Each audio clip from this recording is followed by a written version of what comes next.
ยืนเดินนั่งนอนมีสติในการยืนการเดินการนั่งการนอนกันก็เมื่อยเลี้ยวซ้ายเลี้ยวขวาลู่ตัวโทพร้อมพออยู่ฝึกอยู่อาทิตย์หนึ่งเขาก็ปิดต่อไปก็เห็นเกิดดับไปหมดท่าน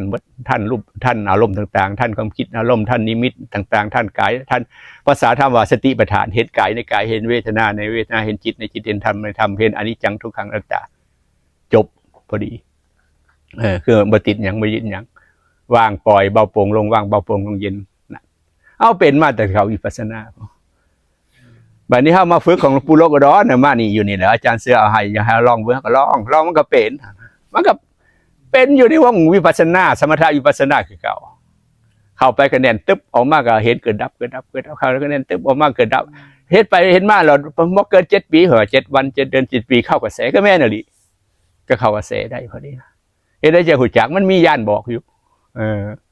สัจจญาณกิตติญาณคัตติญาณปริวัติ3อาการ12มันมีตัวบอกอยู่ญาณคือยังมันรู้เองเห็นเองมันเกิดเองบ่แม่นคือเดาได้ญาณเป็นห้องยั่งรู้หรือปริญญาอภิญญาคือรอบรู้ปริญญายั่งรู้ปฏิสัมภิทาแตกฌานขึ้นมาเองเป็นห้องญาณมันเกิดเองเพิ่นจะวิมุตติหลุดก็รู้ว่าหลุดวิมุตติญาณทัศนะมีญาณยังรู้ว่าหลุดแล้วพ้นแล้วมันมีตัวบอกอยู่มันเป็นคิดเอาได้มันเป็นคิดเองนั่นเลยของแท้สัจธรรมสัจญาณของแท้